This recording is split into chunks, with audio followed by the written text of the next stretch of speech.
Thank you. Okay, so to welcome you, if you are new in the business, you're very welcome. I hope that you're going to find our session useful and informative.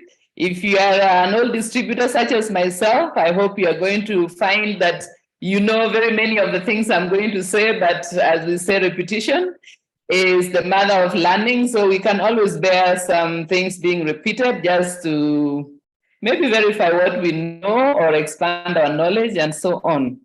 So today we are going to do a Q&A. I'll try to get through as many questions as I can. But I thought today to select questions, some of the questions which normally we don't go into a great depth, just to try to get a bit deeper. Some of the questions that you sent will be tagged. For example, there were some questions on type 2 diabetes, which of course will be even more, we can go into to a deeper extent when we are talking about diabetes itself. And some of the questions came from last week's training, which I think got very many questions. And maybe that is because, as we mentioned, the cardiovascular problems are among the leading cause of death. And there are very many people who are living with certain conditions like abnormally high blood pressure. And we are positioned in such a way as to be able to educate and to help. And so I was happy to see that there are all these questions, because it means that we are actually giving good value, helping you and ourselves to position ourselves well in terms of distributing our products and educating those we come across. So without further ado, let me start with the first question, which is about high cholesterol. This is a diagnosis that people often get, and they get concerned because it indicates that they may be headed towards cardiovascular issues.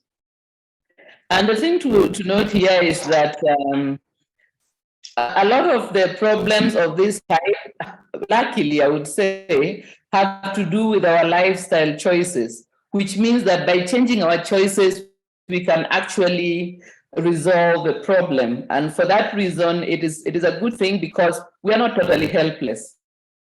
So the first thing I would recommend is, of course, to eliminate or drastically reduce problem foods. You know, these foods, they are those which are highly processed. They've got a lot of different chemicals added to them. They usually come in bright packages that tempt us and encourage us to buy.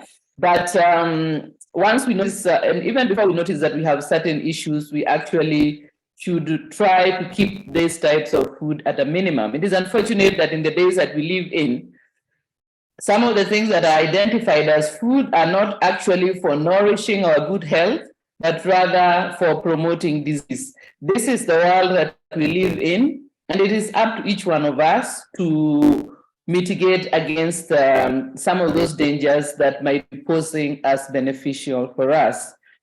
So we should choose, for instance, the biggest problem food is usually the processed carbohydrates.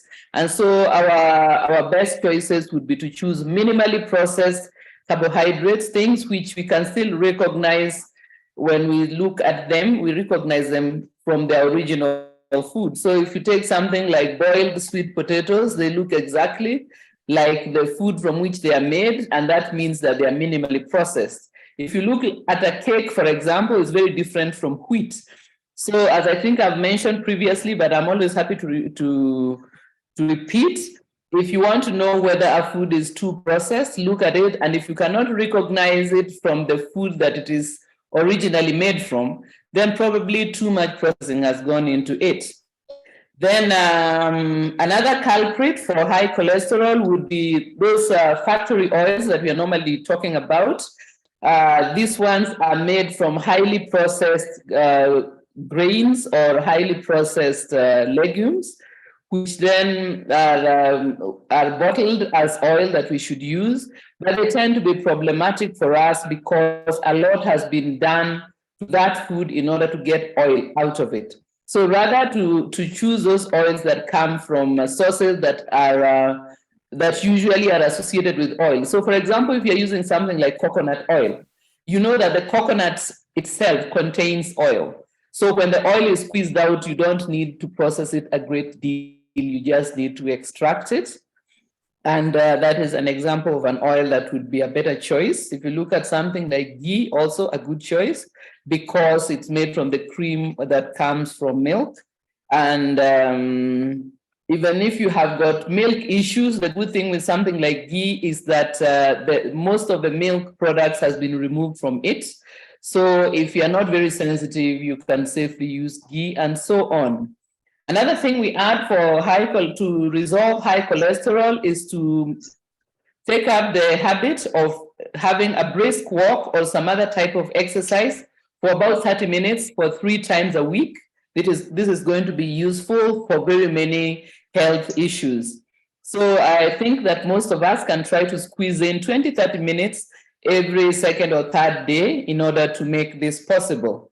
And on the side of our NeoLife products, as I've said, our products are well positioned to help with this. We recommend lipotropic adjunct, omega-3 salmon oil, and garlic allium. These are 3 powerhouses that help us to have a healthy blood vessels, and a healthy heart. So those 3 would be a good recommendation. Of course, if a person wants to add a few other things, we can also add something like pre-NN and 1 or 2 other things. But if we have that basic core of lipotropic adjunct, omega-3 salmon oil, and garlic allium, we are getting on well. The next question was about swelling legs.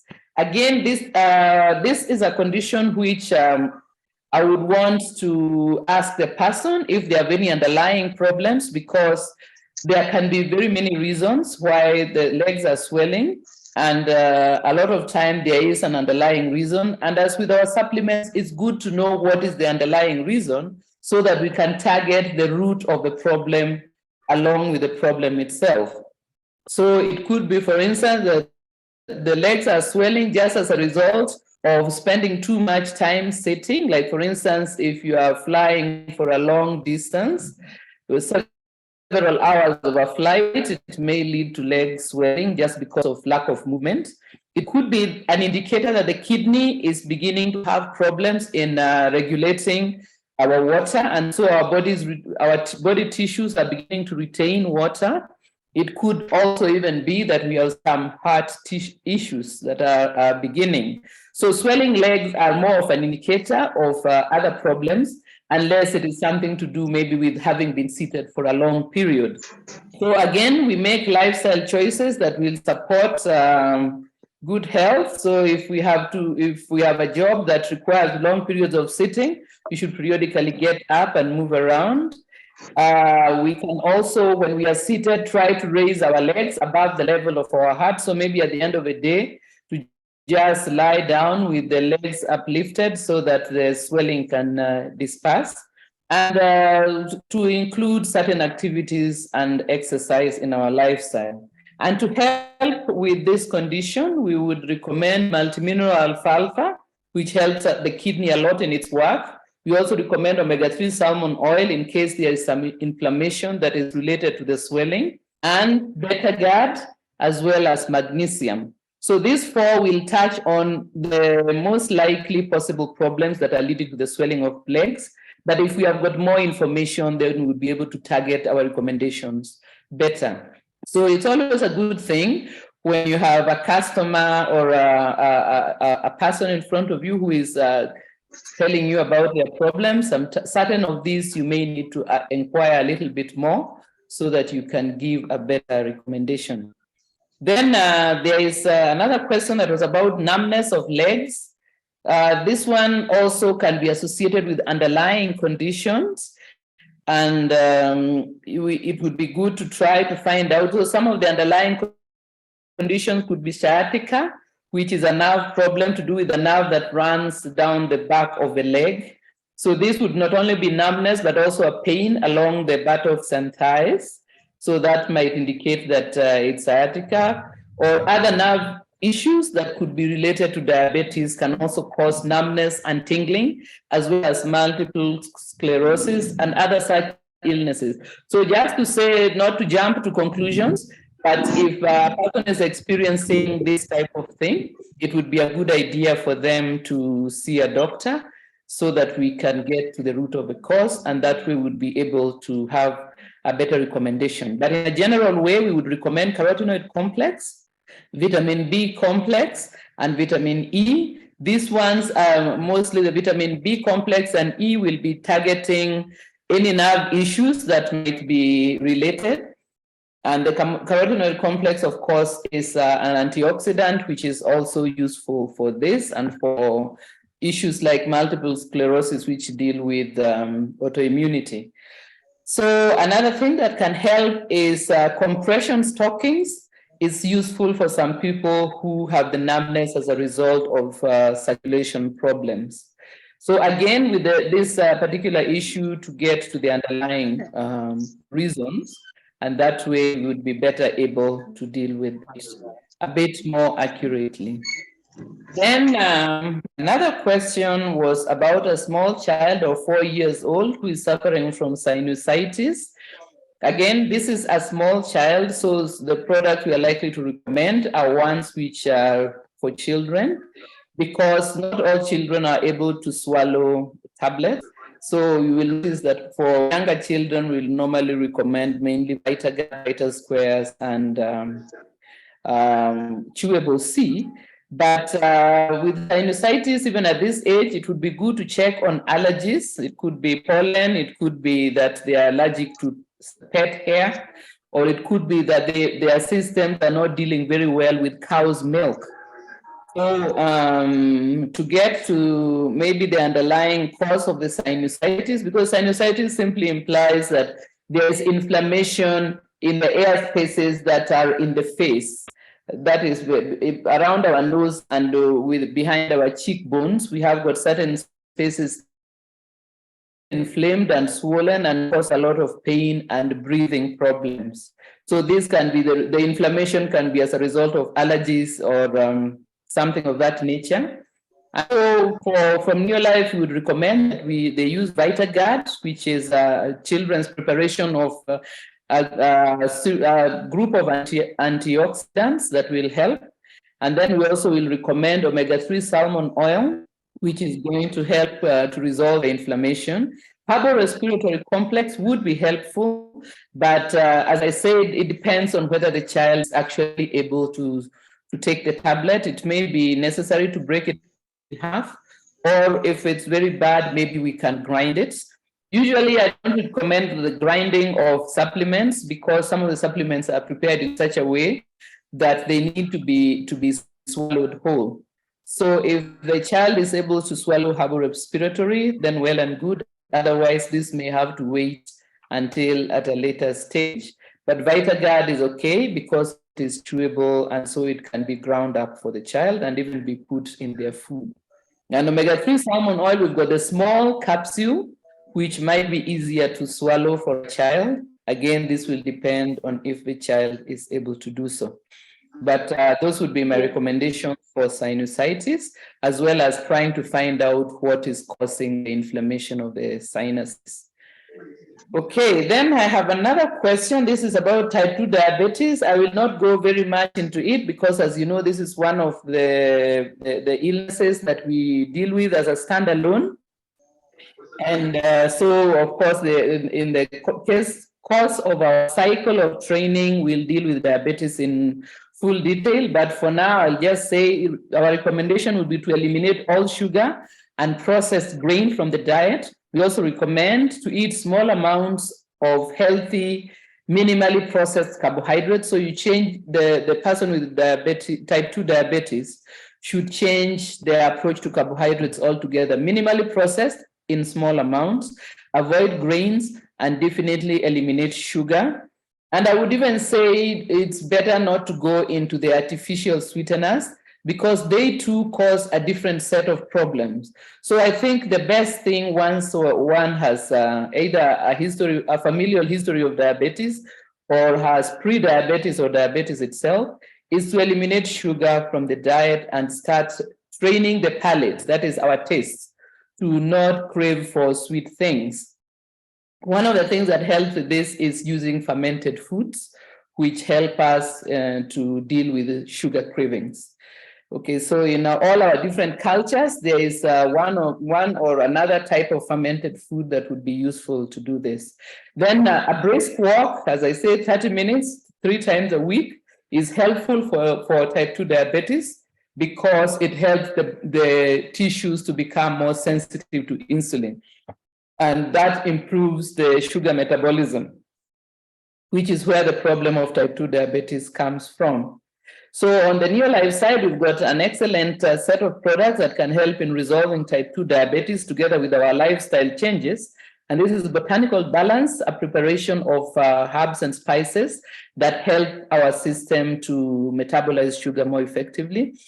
And of course, if we also reduce the amount that we are taking in, we are going to find that our systems are not overloaded with sugar. In addition to Botanical Balance, there is N, which helps our cells to become healthier because N operates at a cellular level, ensuring that our cell membranes are in good condition. And then we also add there omega-3 salmon oil, which is going to help with inflammation and other issues that will be found in diabetes. And if it would also be a good thing to add fiber tablets or my multi-fiber blend. It's not both, it's one or the other, either fiber tablets or multi-fiber blend, and also to increase dietary fiber in our diet, because the dietary fiber is going to also assist the body in sugar metabolism. So if we take all these different approaches, we'll find that with time, because remember, a problem like the type 2 diabetes does not develop overnight. It is over a long period that we have been overloading the system with problematic foods. And so it will take time to resolve it. But the good thing is that it is something that is actually within our power to resolve. So once again, with that, we have the products Botanical Balance, N, fiber tablet or multi-fiber blend, and also omega-3 salmon oil. So those should be able to help together with those recommended lifestyle changes. Then I want to jump to a further question that was from last week. This is how to resolve abnormally high blood pressure. Again, this is tied maybe to the issues we were speaking about last week of cardiovascular health.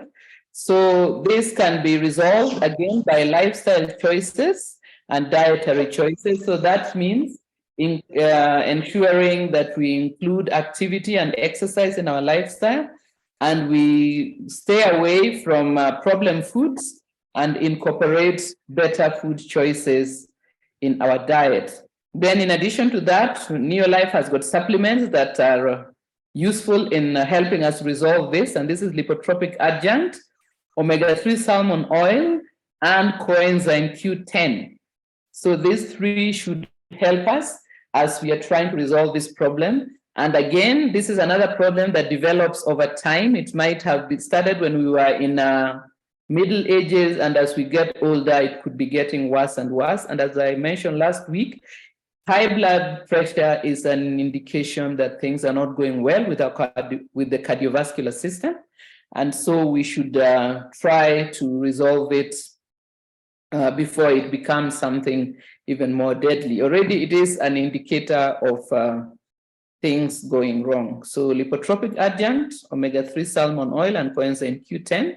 I think I went into this quite a bit last week, so I will leave that at that point. Then I had another question, is one that a question about sickle cell anemia, which I receive quite often. As you may or may not know, this is an incurable illness that is genetic and is found amongst the peoples of the lake and East Africa, around the lake, and also West Africa and parts of the Mediterranean and so on. So with sickle cell anemia, it is important to ensure adequate hydration. Hydration is very important. And even more so if you are living in an area which tends to be hot, where chances of dehydration are high.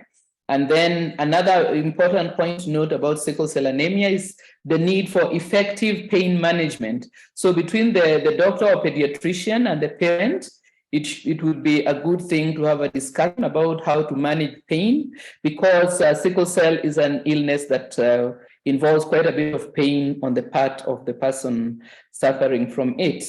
But even though it is not curable, we have got supplements that can help to have a good quality of life. And these are targeted at helping the body to manufacture the damaged tissues which come as a result of crises that are associated with sickle cell anemia. And so we would recommend Provitality.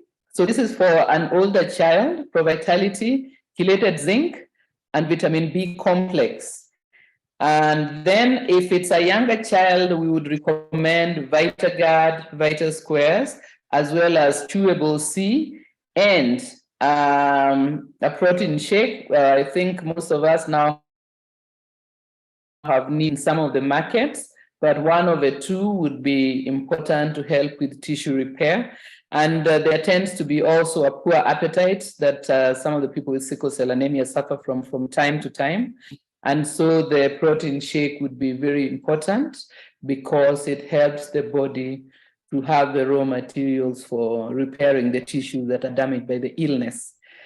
Then I had another question about blocked fallopian tubes. So this is a problem that results either as a result of infection or a pregnancy that has implanted in the wrong place, that is in the fallopian tubes of the woman. And the scars that come as a result of either the infection or the pregnancy can cause the tubes to be blocked. And this, unfortunately, can lead to challenges to do with being able to conceive. And here, many of the issues we deal with as distributors require a lot of sensitivity.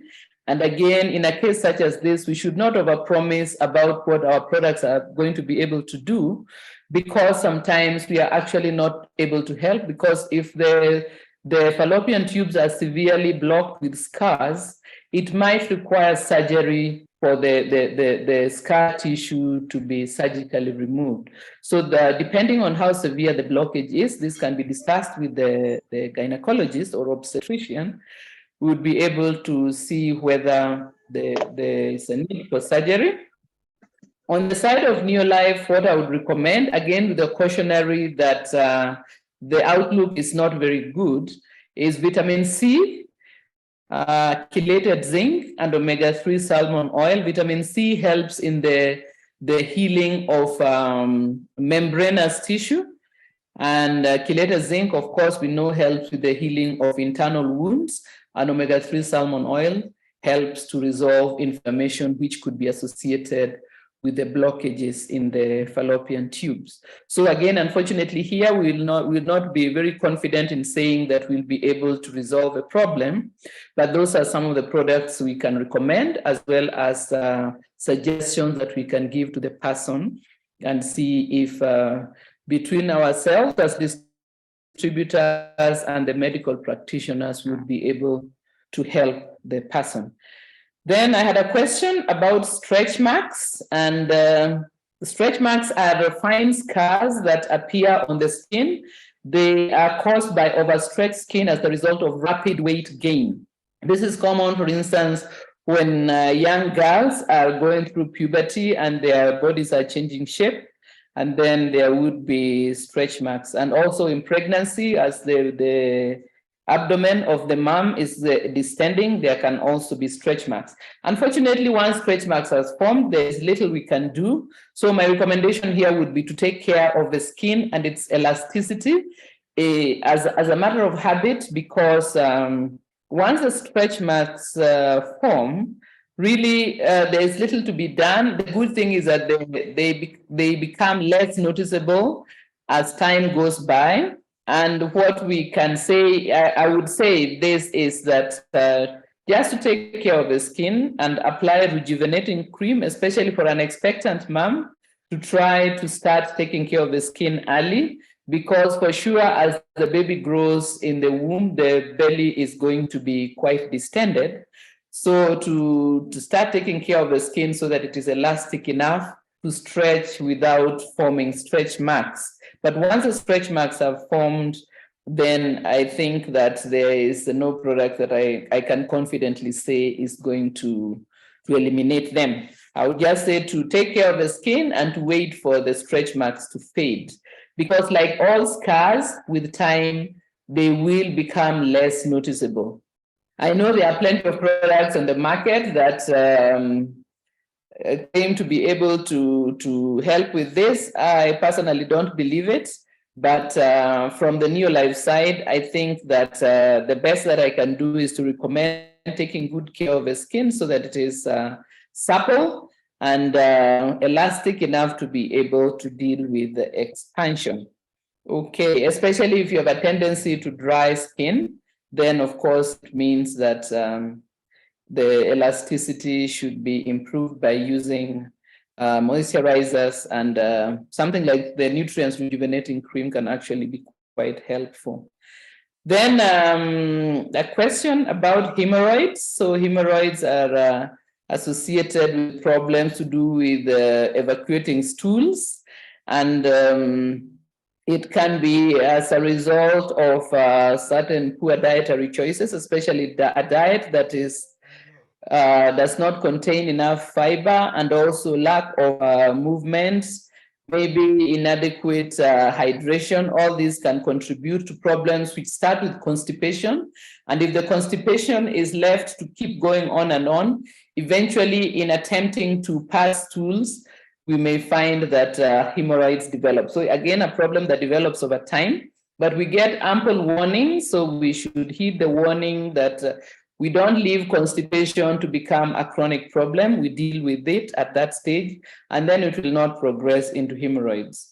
So increase the amount of soluble fiber in the diet by incorporating crunchy fruits like apples and pears, as well as leafy vegetables in the diet.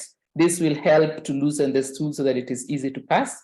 Of course, drinking plenty of water and healthy fats also, for example, fruits like avocado, taken in adequate amounts will help with this. And also, if there is maybe the constipation has been around for a while, we may apply some Vaseline on the anus just to help with the lubrication a little bit.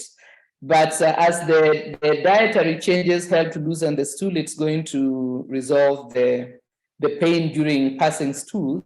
And in addition to that, from NeoLife, we'll recommend stage 6, which is a herbal preparation that helps with the passing of stools and making the stool easier to pass. So stage 6, very important for this. And even when the hemorrhoids have formed, the stage 6 is going to make it less strenuous and painful to pass the stools.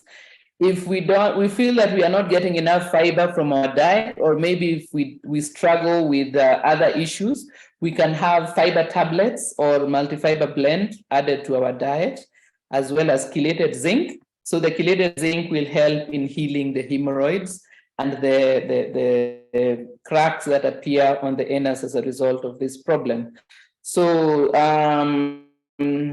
there was a question that I was keeping for last because I thought it might take a bit long, but I will go into it now. And that is again a question resulting from last week, which was about how to reduce visceral fat. Because you'll remember, those who were with us last week, we talked about the dangerous fat.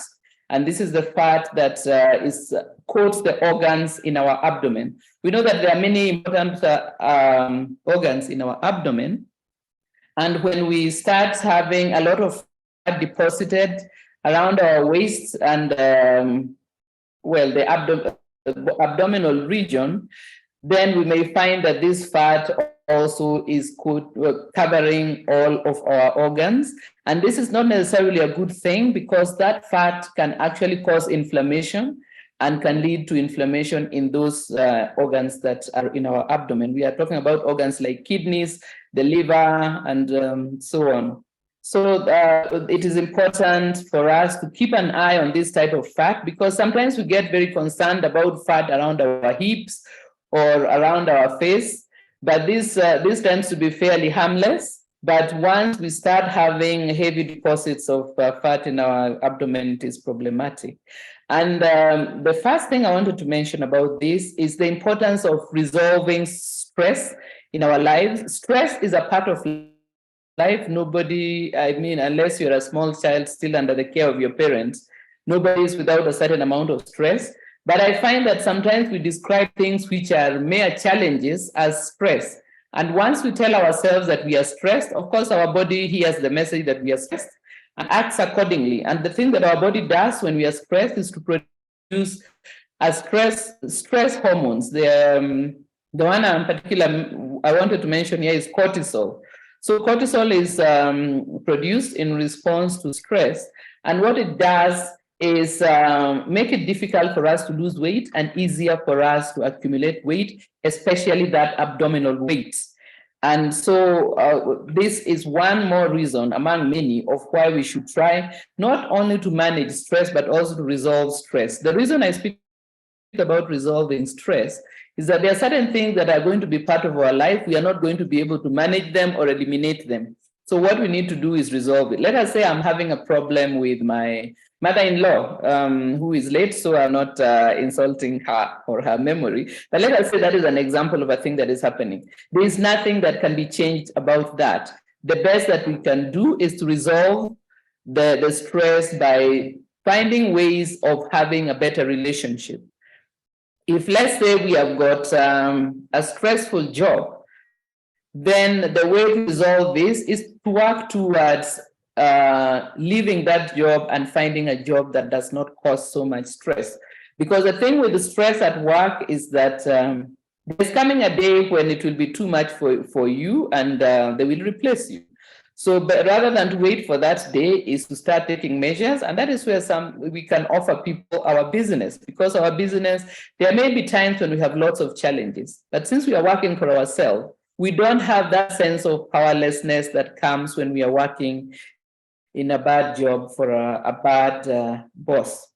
Then another thing to help with the resolution of stress and visceral fat is to protect our 7 to 8 hours of sleep. Lack of sleep also contributes to the production of cortisol because our tiredness is seen as stress by our bodies.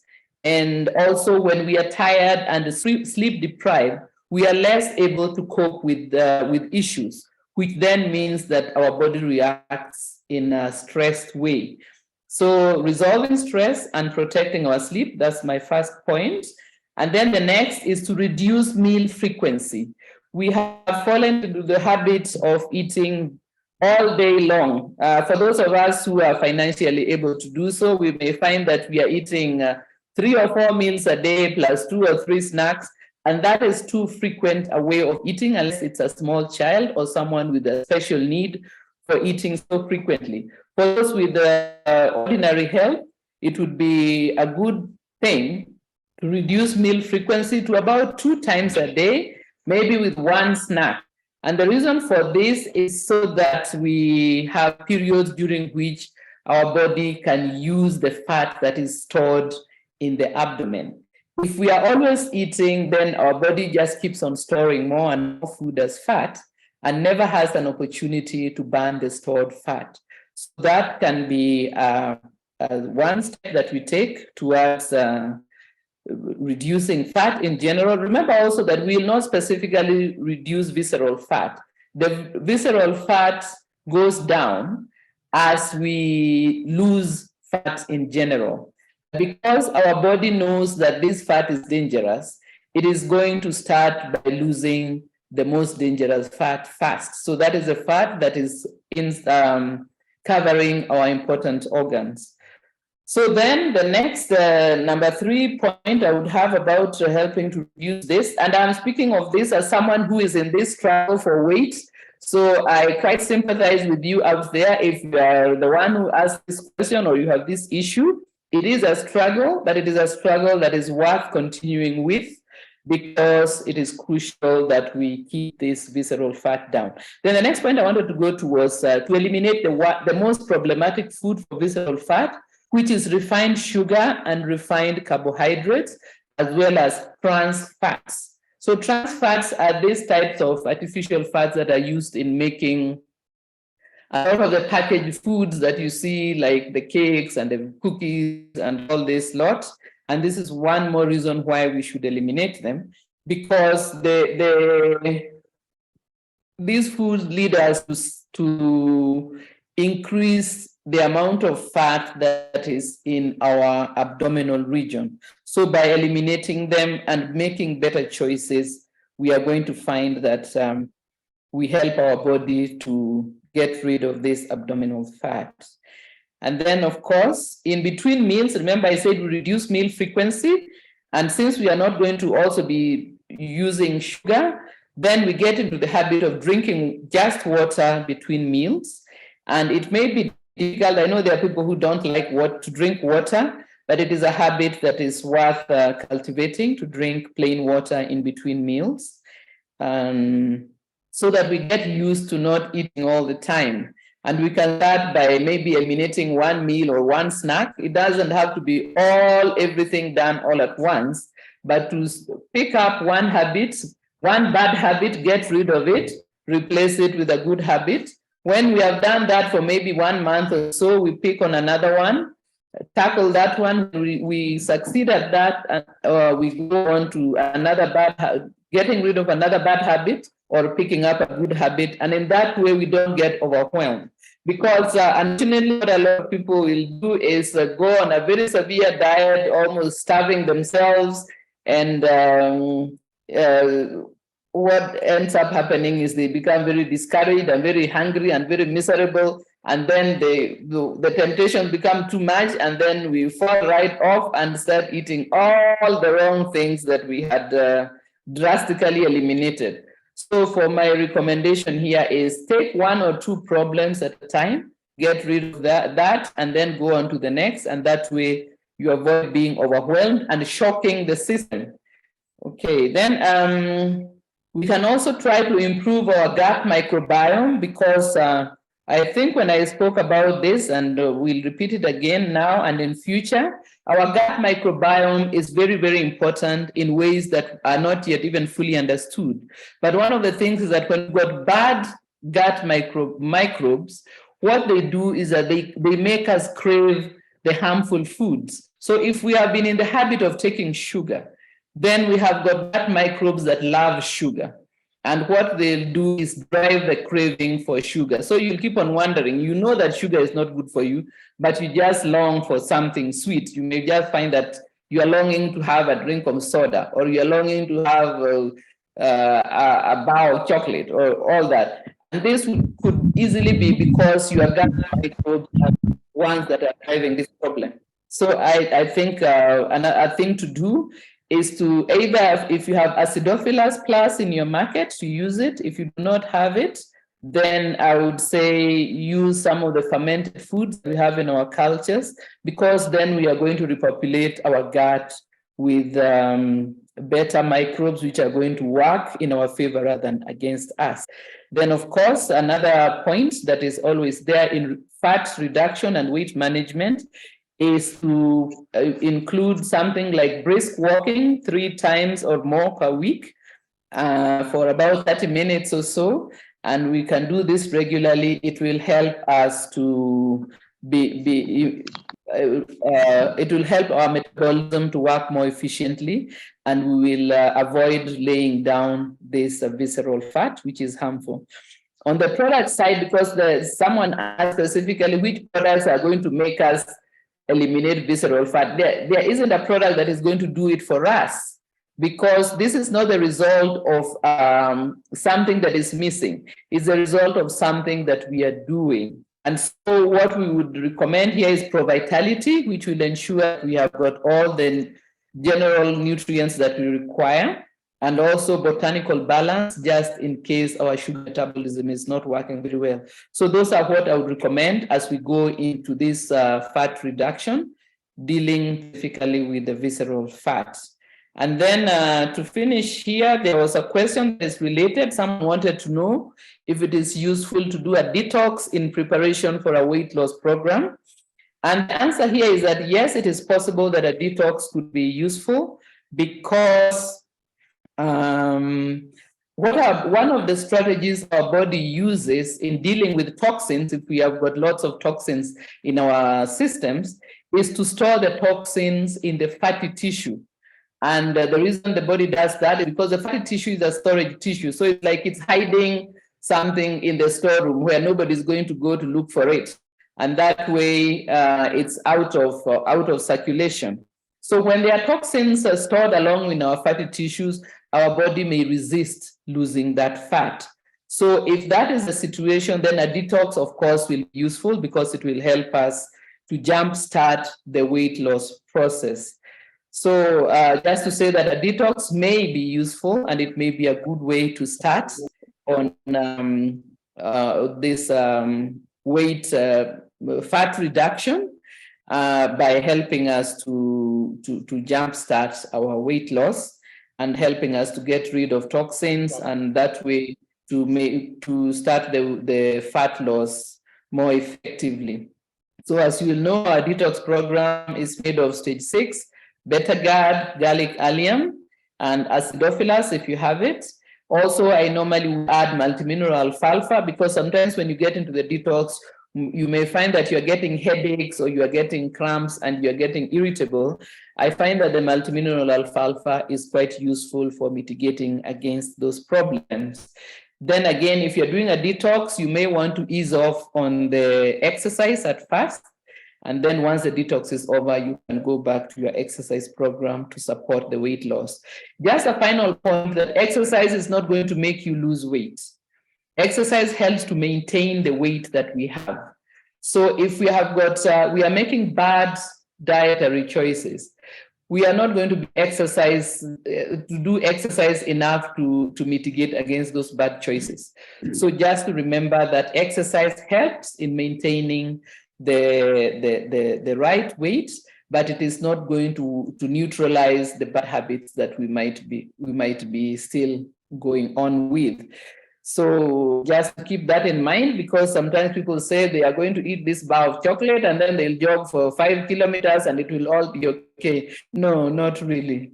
So let's just get rid of those bad habits, because again, speaking from experience, if you tend to gain weight, then this is a lifelong battle. There's going to be times when you're doing very well. There are times when you're not doing so well. The weight starts creeping back. So it's not something that we will say, I've already lost the weight and that is fine. Now I'll go back to my old habits.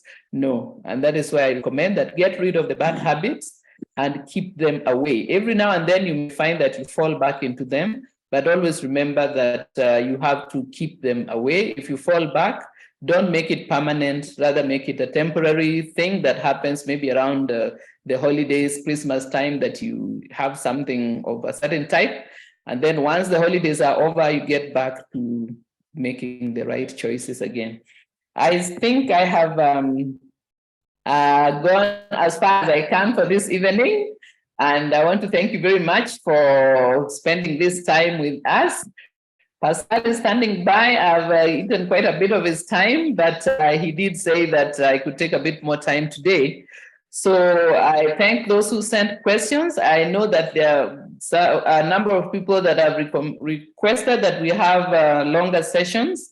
I would also want to request that you give me an indication of what would be useful, whether we should speak more about certain areas or maybe certain areas that I've overlooked. I'm always looking forward to your input about how to make the presentation more useful. So if you have something to add, please, by all means, let me get that information and see how we can better improve the product sessions.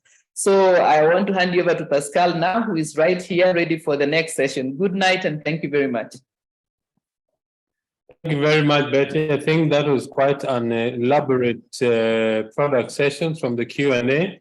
Just to know that actually distributors are coming across situations that either our customers or ourselves as distributors are going through, gives a basis for very good information for doing the product session. So in the next 15 minutes, I want to discuss with you something that will probably you'll come across when you're building a business. I'm talking about either doing the business part-time or doing the business full-time. So if you will, just one moment, I see there are lots of comments. Okay, I think Cynthia, some of these comments, when you do the recording, these comments on the chat will also appear. You can write them down and send them to us. So what I want to discuss with you today is part-time versus full-time. If you start the business and the business is growing, how do you handle being part-time or how do you handle being full-time? A few things you need to notice. Number one, our business is designed for both part-timers and full-timers. From the information I've read worldwide, 87% of the people who are in this business are part-timers. Our system is designed to accommodate both part-timers and full-timers, and it is important for us to know this. When Betty and I started the business, we started a part-time business because we thought that even if we earn an extra $200 or $300 a month, that would be very good to supplement my salary as an engineer. But after 7 months, I equaled my salary. We kept building the business. After 3 years, the income was about 3 times that of my salary, and that's when I left employment. I went full-time into the business. Now, as a part-timer, how do you handle the business? How do you handle your daily activities? I would suggest the following if you're a part-timer. Number one, allocate 1 to 2 hours a day to do the business. What do you do during these 1 to 2 hours? Show the business or at least new faces daily. Speak to your customers. Follow up on your prospects that you've been speaking to.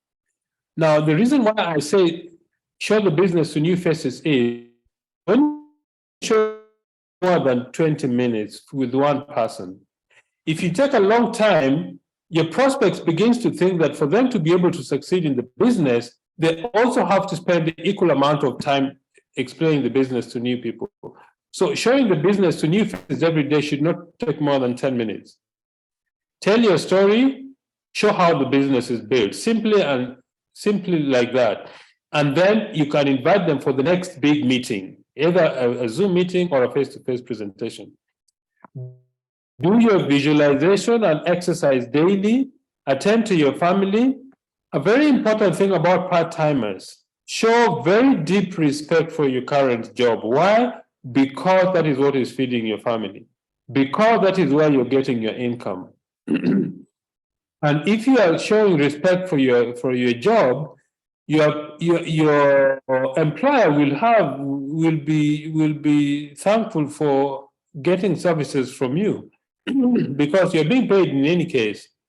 And then manage your daily activities with discipline. That's very important.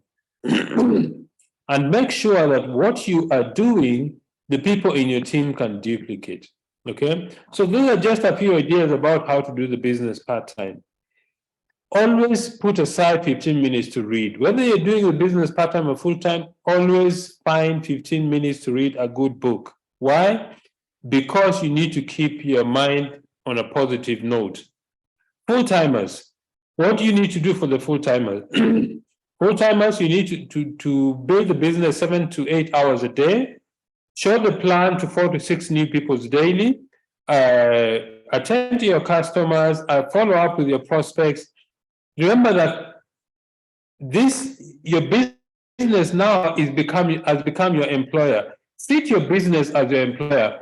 You know, when people, if you're employed and you're late for work, you really run to the office, because if you get to the office late, you'll be in trouble. Transfer the same attitude to your business. If you set a specific time to start doing your business, if you're full-time, 8 o'clock, 9 o'clock, 10 o'clock, start doing your business at that time, okay? Because it's very easy for you to let the day slide off and you don't do anything because your business is maybe is 2 or 3 times the salary, and you don't see the need to really discipline yourself. It's very important to schedule what you're going to do. Remember also, if you're full-time, that most people in your team are part-timers. So you need to arrange your time so that the people who are part-timers, you can give them the support they need to grow your business. Remember that most people in your team are part-timers. And then as a full-timer, pay tremendous attention to personal growth, because this is where you see your income will always match your leadership. Okay? If your business grows too fast and you haven't grown as a person, it will drop and meet with the level you have reached in the business. A big question that comes up in our business is this: when should you go full time in the business? When is the right time to go full time? I think for you to be able to go full time, take the following notes into account. Number one, you must be completely sold in the business. You must be convinced that this business is your career. This business is what you're using to feed your family. You must buy into it mentally, emotionally, physically. You have to be completely sold in the business if you're going full time. Seek the advice from an experienced upline leader who is full time in the business, somebody who can guide you on how to be a full time distributor. Because remember, if you're full time, it means this is your main source of income. Number three, which is very important to take note, is do not elevate your lifestyle once you go full time because you've got a full time income. Let NeoLife pay for your lifestyle. The bonuses you get, the incentives you get, the travel that you get, let NeoLife pay for it. Don't elevate your lifestyle when you're full time. Let the company do that on your behalf by taking steps. And the reason for this is if you elevate your lifestyle and your business is not strong enough, you're going to have challenges. Before you go full time, ensure that your NeoLife income is 2 to 3 times your current salary, and you can maintain that between 6 to 8 months in a row. That means save all your salary during this period and test if the business can support your family. So it's very important. If you're part-time, you want to go full-time, make sure you're completely convinced about doing the business, have a disciplined lifestyle, have a mentor who's going to you, do not increase your lifestyle, stay the same lifestyle that you are in when you're part-time in the business so that you don't overstretch yourself. Save all your salary during this period and test whether you can actually live on the business. And then become a relationship expert and groom others. You see, I think the most important skill in this business, apart from those 7 skills, is how to relate with people. Because remember, this is a people's business. If you treat people well, you will grow your business. Why? Because people always look up to you for advice, they look up to you for friendship. If they're in a challenge to do the business, they're always assured of your support. Okay? So those are the few things that you need to think about when you want to go full time. Let me close by talking about the daily method of operation. What is the daily method of operation? Daily method of operation is a series of things that involves income producing activities that you use to grow your business. Daily method of operation was number one, you need to show the business to new faces. If you're part-time, at least 2 faces. If you're full-time, 4 to 6 people. Every day you show the business. Focus, follow up on your prospects that you've shown the business either the day before or sometime earlier. Post something on the social media on a daily basis. Connect with 4 to 6 new people on social media. Why? Because you need to increase your name list. You need to exercise every day, at least 30 to 45 minutes. I think Betty spoke about exercise. If you don't lift weights or run, take a walk, 30 to 45 minutes. Read at least 15 minutes every day. This should be your daily method of operation. Remember that in the presentation we normally do, we say 3 daily success habits. What are those habits? 1, use the products. 2, share the business and the products. And 3, personal development. This is what your daily method of operation should be. And it should be consistent. And this is what will create your business. Is this business predictable in the short term? No. Is it predictable in the long term? Yes. What do I mean? If you speak to 2 or 3 prospects, all the 3 prospects may say no. All the 3 prospects may say yes. But over a long period of time, if you speak to 100 people, between 6 to 8 people are going to join your business. That is called the law of numbers. This business is predictable on the long term. In the short term, you can never be sure. That is why you always need to have a long-term view about the business. Okay? So have a very long-term view. Know that this business works. As long as you put in the work, as long as you have a dependable and disciplined daily method of operation, the things that you do every single day to grow your business, if you keep doing that, your business will grow. There's nothing that will stop your business from growing. So, friends, those are the few things I wanted to share with you this evening about how to do the business part-time, how to do the business full-time. If you're full-time, please get somebody who is experienced to guide you so that you don't do things that will jeopardize your family or will jeopardize your business growth. Okay? And always cap your expenditure. That is very important because if you are financially stressed, your prospects will notice. Okay? So, ladies and gentlemen, that is what I wanted to discuss with you today. I hope that some of the information we've shared with you is going to help you grow your business. I want to thank all of you very much. Thank you, Vaj. God bless you. April has still 2 more weeks of hard work to achieve your goals. So keep on keeping on. Those of you who attend the Monday meetings, I hope to see you next Monday as we share the business presentation with our prospects. Thank you and good night.